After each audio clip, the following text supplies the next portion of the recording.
The discovery of the shack. On the foggy outskirts of Baton Rouge, Louisiana, a place where the mist seemed to whisper ancient secrets, lived Margaret Holloway, a 58-year-old widow. After years working as a librarian with her newly acquired retirement and carefully saved money, she finally decided to buy her own home. But not just any house. She wanted something cheap, modest, a place she could truly call her own.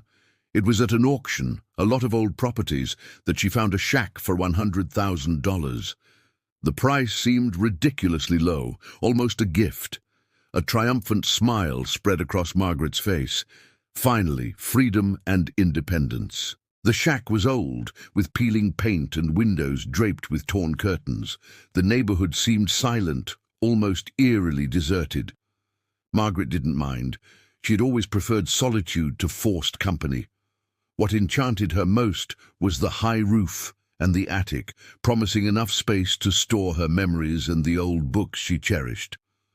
When signing the contract, the real estate agent remarked, "The house has a history, Mrs. Holloway. Some say it used to belong to an eccentric hunter who collected unusual things." Margaret smiled politely, dismissing the comment. On the first night upon entering, she noticed the smell of mold mixed with aged wood.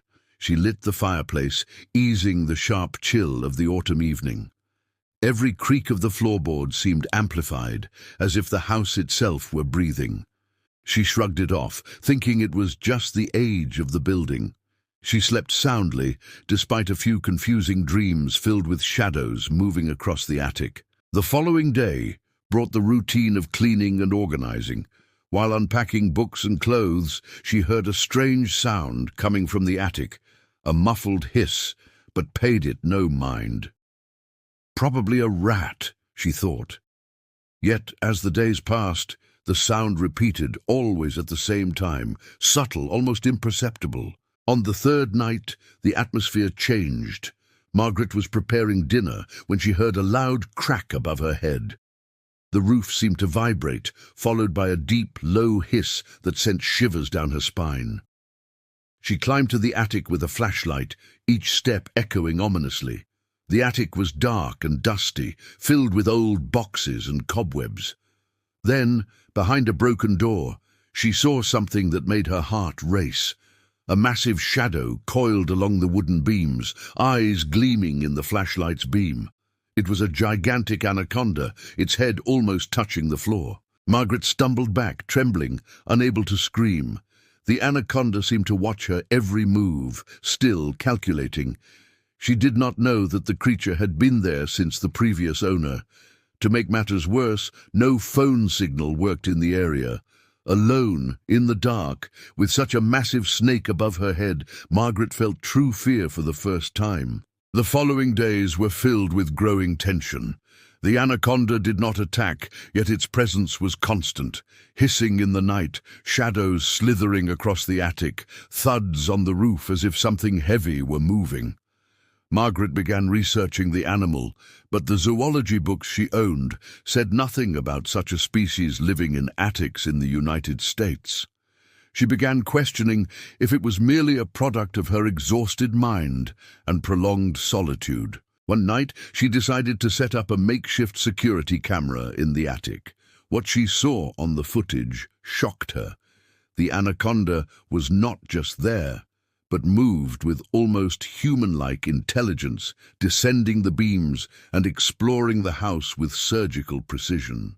Every time Margaret approached the attic, the creature would withdraw, as if understanding her presence. It was clear this was no ordinary animal. There was something almost supernatural in its awareness. Fear began to take hold, but alongside it arose a strange curiosity. Margaret started observing the anaconda's movement patterns, studying its habits, schedules, and favorite spots in the house. She discovered the creature had preferred resting areas, zones it avoided. She began feeling a delicate bond, a mix of fascination and terror, as if they shared the same loneliness. The turning point came on a stormy night, when lightning illuminated the living room and revealed the silhouette of the snake coiled around an old wooden staircase. Margaret noticed something disturbing. The animal wasn't just wild, it was guarding something in the attic. Among the beams, there was a small, rusted box covered in cobwebs previously unnoticed. She felt that somehow the anaconda was protecting that secret. Margaret approached, heart racing, and opened the box. Inside were old papers, yellowed manuscripts, photographs of an unknown family, and maps of the land, showing secret paths and traps no one should ever discover. It was as if the snake had been guarding the house's history, a history that could reveal ancient secrets, perhaps even dangers.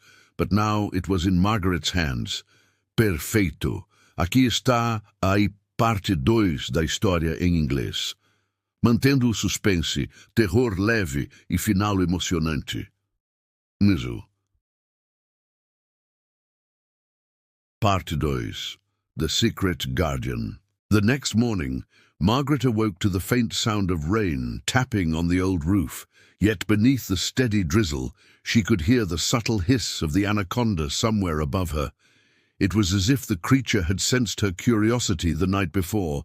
Acknowledging her discovery, she realized that the snake was not merely a beast, but a guardian, silently protecting the secrets hidden within the shack. Margaret spent the day carefully examining the maps and documents she had found. They were filled with notes in a delicate, looping handwriting, telling the story of a family who had lived there over a century ago. They spoke of hidden treasures, letters exchanged during wartime, and strange rituals performed to protect the land from intruders. But most intriguing was a passage describing a serpent of the roof, a creature kept as protector against anyone unworthy of uncovering the family's secrets. Margaret shivered, realizing the anaconda was not just guarding the box, it was guarding the legacy itself. Determined to understand, Margaret began interacting cautiously with the snake. She placed small offerings, pieces of fruit and water, in safe areas of the attic. Slowly, the anaconda began to show signs of trust, moving aside when she entered and sometimes lingering near the box as if allowing her access. Days turned into weeks, and Margaret found herself strangely drawn into the rhythm of coexisting with the creature. Fear and fascination entwined, creating a bond she could not explain. Then came the night of the storm. Thunder shook the old shack, and lightning illuminated the sky in jagged flashes. Margaret was reading by candlelight when a loud crash echoed from the attic. She ran upstairs, heart pounding, only to see a part of the roof caving in. Rain poured into the attic, threatening to destroy the manuscripts and the box she had come to cherish. The anaconda reacted immediately, wrapping itself around the box, shielding it from the water. Margaret, understanding the urgency, grabbed some boards to temporarily patch the opening, her hands shaking from adrenaline and awe. As the storm raged on, Margaret and the anaconda worked in an unspoken partnership. She protected the fragile documents, while the snake guarded the treasure. In that moment, fear transformed into something else entirely: respect, trust, and an unspoken companionship. Margaret realized that the creature was not her enemy. It had been waiting for someone worthy to share its secret with, someone who could appreciate the history it had protected for decades. When the storm finally passed, Margaret emerged from the attic soaked but exhilarated. She looked at the anaconda, now coiled peacefully around the box, and felt a strange sense of gratitude. The house no longer felt like a simple shack. It had become a sanctuary, a place where past and present intertwined. Margaret decided to document everything, writing the family's story and the creature's role as guardian, knowing that one day someone else might discover it, but only someone who could earn the snake's trust. Months passed, and the shack became a home unlike any other. Margaret restored parts of it, keeping the attic mostly untouched, out of respect for the guardian. Occasionally, she would hear the soft hiss from above and smile, acknowledging the silent protector. People from the nearby town remarked on the peculiar tranquility of the house, unaware of the massive anaconda coiled above, guarding its secrets. Margaret often reflected on her life before the shack, quiet, lonely, predictable. Now, every day carried the thrill of discovery and the bond with a creature that defied reason. She understood that the house had chosen her as much as she had chosen it. In a strange way, the anaconda had given her a gift far greater than wealth, a sense of wonder, courage, and connection to something extraordinary. One evening, as the sun set and bathed the shack in a golden glow, Margaret approached the attic once more. The anaconda lifted its head slightly, eyes glinting, and she whispered softly, "Thank you for trusting me." The snake's hiss echoed like a sigh of acknowledgement, and Margaret felt a warmth she had not known in years. She knew that the house and the guardian above would remain with her forever, a testament to resilience, curiosity, and the unexpected friendships life can bring. From that day forward, Margaret Holloway was no longer just a widow in a cheap shack. She was the keeper of a legacy, the confidant of a silent guardian, and the woman who learned that sometimes the greatest treasures are not gold or silver, but the mysteries we dare to embrace.